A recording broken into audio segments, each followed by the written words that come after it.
ibanga ry'inzuki rero no gushirika ubwoba.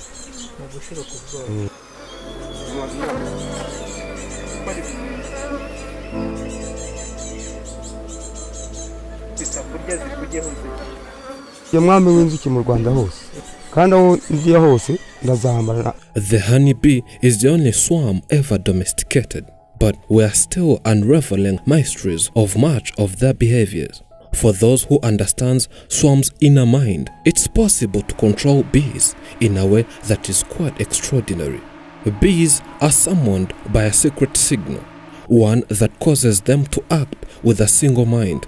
According to science, swarms are made with thousands of organisms, but work as one. This man does what many of us think is impossible. He has an insane control of bees.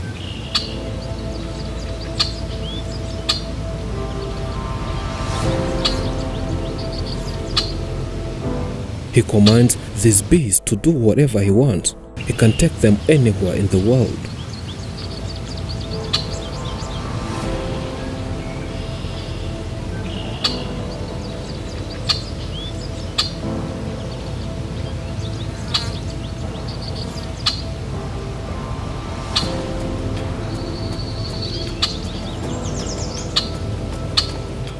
And what is quite unusual is the way he covers himself with thousands of bees, starting from the face, the head, and the whole body.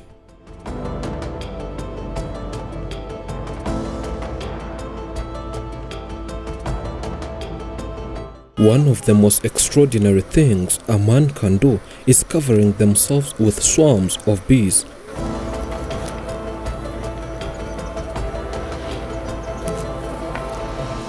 This man can cover himself with 1,000 bees. He can make them look like a suit or a cap and cover the whole body as he commands these bees to do whatever he wants.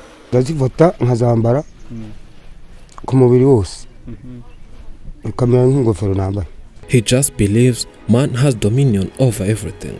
He says everyone with faith would do this. He makes this look easy, and that's why he's the king of bees. He has such a high control of bees that he rarely suffers a sting. He has been studying bees and their communication all his life. He has them under his command, and these honey-giving creatures react by protecting and covering his whole body. Using his skills, he's able to control what most of us dread. And the result is quite disturbing as he brings the swarms to a normal life. He jokes that sometimes he doesn't need clothes to cover his body. He says, why would he go for clothes when you have bees that can cover your whole body? Which is even more creative.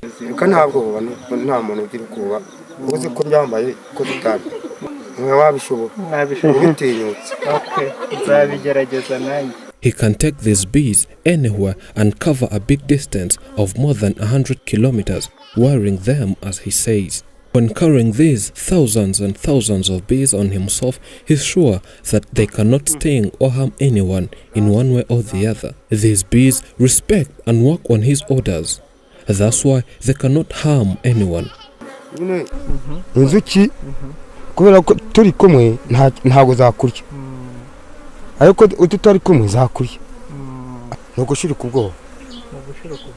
Well, this did not occur naturally. He did not sleep one day and wake up finding himself like this. He spent a lot of years learning and mastering this technique. He says he started learning more about bees in his youth, but he mastered this incredible technique 5 years ago. This means he has been controlling bees for the past 5 years. To him, this is one way of having fun and a proof that man and animals share a unique bond. To him, the first step was having no fear. The rest was getting focused on what he wanted. He agrees that you gain strength, courage, and confidence by every experience in which you can really stop to look fear in the face. He defines fear as something that can keep us away from harm sometimes, but many times it's an inner voice and barrier that keeps us going and keeps us stuck. That keeps us from getting what we want and becoming who we honestly deep down want to become. Matthias reminds us of the man we met a few months ago who also share the same skill power with this man. He can also control bees anytime and anywhere. Well, for those who doesn't remember the man, this can remind you of him.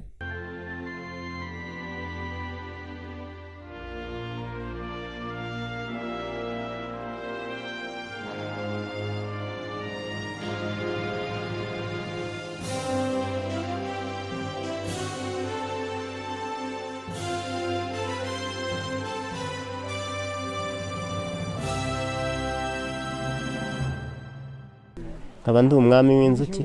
nta muti dukoresha, nukumvikana nazo gusa, ntuzitinye. These two men knows everything about bees and self-control. They are masters of their feelings and exercises their mind. What extraordinary people these are. They are special and gifted because not anyone can do this.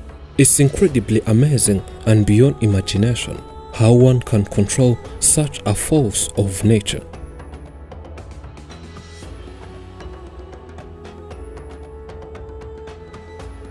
They all share same life experiences. They say it takes a lot of years with determination and never giving up, because before mastering this technique, they suffered a lot. They were stung 1,000 times, but came to be masters. This is a proof that whatever you want to do with all your heart and mind can turn into something extraordinary. Matthias says he grew up and fell in love with honey. He liked honey so much during his childhood, and this is what pushed the man to start working with bees and learning what it takes to make honey, and in so doing, he ended up becoming a bee man. Right now, he depends on honey from these bees. It's now 15 years since he became a professional beekeeper. To him, bees and honey means a lot to his life, and that being the reason he has dedicated his life to working with bees and making these bees productive. To him, the world without bees would be incomplete, and this statement is true because bees are pollinators. They play a big part in every aspect of the ecosystem. They support the growth of trees, flowers, and other plants, which serves as food and shelter for creatures, whether large and small. Bees contribute to complex interconnected ecosystems that allow a diverse number of different species to coexist. He sells honey, and that's what his family depend on. It has helped the man to feed his whole family. Well, he's not earning a lot of money from these bees, but says the love he has to these bees is insane. This man cannot do any other job which is not related to bees and honey. He has dedicated his life to bees. That's why many people call him Bee Man in this area. With money, he says he can open a class and share with people how one can live with swarms. As he says, many people treat bees as enemies, yet he knows bees are friendly to mankind. But many people have misunderstood and mistreated bees. Someone said that instead of worrying about what people say of you, why not spend time trying to accomplish something they will always admire? One of the great discoveries a man makes, and one of his great surprises, is to find he can do what he was afraid of and what he couldn't do. Thank you for watching. I'm Elijah, and this is Afrimax English. Remember to subscribe.